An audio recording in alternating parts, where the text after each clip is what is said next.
Nilabas na ng Koshigaya Alphas ang update tungkol sa injury ni Kai at kung kailan nagiging healthy na nga ang ibang Gilas players natin kagaya ni na AJ Edo at Jamie Malonzo ay si Kai Sotto naman ang tinamaan ng injury. Ruptured anterior cruciate ligament o ACL ang injury ni Kai. Matagal-tagal ang recovery nito at nakita natin ang 6 months rule na nakalista sa Koshigaya Alphas. Update tungkol nga sa injury ni Kai. Ibig sabihin nito 6 months ang kakailanganin o higit pa para makarecover ng maayos si Kai Sotto. Nangangahulugan nga rin na out na si Kai sa season ng Japan B1 B-League, hindi ito makakapaglaro sa hardcourt. Nakakalungkot ang ganitong klase ng balita at dahil sa injury ni Kai ay mawawala ang size ng Gilas. Wala na tayong ibang 7'3". Nag-iisa lamang ang Kai para sa mga Filipino basketball fans at magiging average na naman ang height ng Gilas team. Nakikita natin na kakailanganin na nga ng Gilas si Benny Boatwright para sa size at nasabi na ni Coach Tim Cone noon na parang JB na mas matangkad itong si Benny Boatwright. Base sa nasabi ni Coach Tim Cone ay nakikita natin na meron na nga itong plano at naiisip na mga taktika na kung saan gagamitin niya itong si Benny Boatwright. Masusubukan ngayon ang bagong Gilas na walang 7'3" sa loob ng paint at isang challenge ito para sa ating national basketball team, pero Coach Tim Cone gagawa ng paraan para mapagtulungan ng mga kasalukuyang healthy bigs ang espasyo na naiwan ni Kai Sotto sa shaded area. Pansamantala dahil alam naman natin na makakabalik nga rin itong si Kai sa hardcourt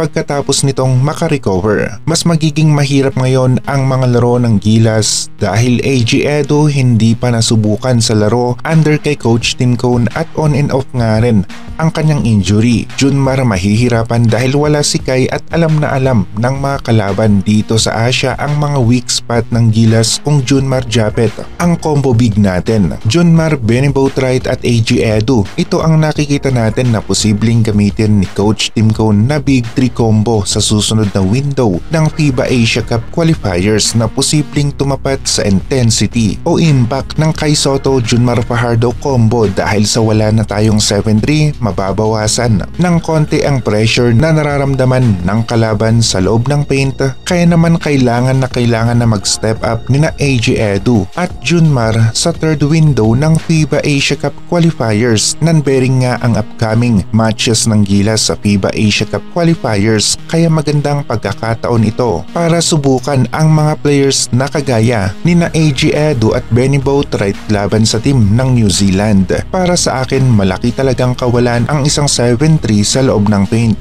pero lalaban pa rin tayo ang Gilas team at titignan nga ni Coach Tim Cone ang mga adjustment na kailangan at AJ Edo, Junmar at Boatwright ang isa nga sa nakikita natin na makapagbibigay ng tamang impact na katumbas ng Kai Sotto Junmar combo. Ang maganda kay Benny Boatwright ay meron itong size na 6'10" at nakita naman natin scorer nga rin ito, naglalaro sa 3, 4 at 5 position. Kung nasa 3 siya at nasa 4 at 5 sina AJ Edo at Junmar, malakas-lakas pa rin ang frontline ng Gilas team. Nakakalungkot talaga ang pagkaka-injury ni Kai Sotto at sa totoo lang napansin ko na kasama sa game plan ng Mikawa Seahorses sa kanilang Game 1 at Game 2 laban sa Koshigaya Alphas ang bigyan si Kai ng mga solid hard foul o contact. Support pa rin tayo at sa simpleng panalangin sa fast recovery ni Kai ay makakatulong nga rin ito. Makikita natin ang mga adjustment na gagawin ni na Coach Tim Cone sa Gilas team at aasa talaga tayo sa Junmar, AJ Edo at Benny Boatwright combo. Kailangan ang tatlong players na ito sa Gilas. Merong size at explosive nga rin ang kanilang opensa, maging ang Andre Blatch, Junmar Japet o Douthit Junmar Japet ay walang nagawa laban sa team ng New Zealand dahil sa average ang kanilang height. Pangkaraniwan na lamang ang 6'11", 6'10" na height sa mga bigs at forwards, pero kung gagana ang Junmar, AJ Edo, Boatwright na makapagbibigay ng katulad sa Kai Sotto Junmar impact ay pwedeng ito ang isa sa aasahan natin sa loob ng paint. Sa opensa, depensa, tapos Benny Boatwright nga rin parang Justin Brownlee na mas matangkad.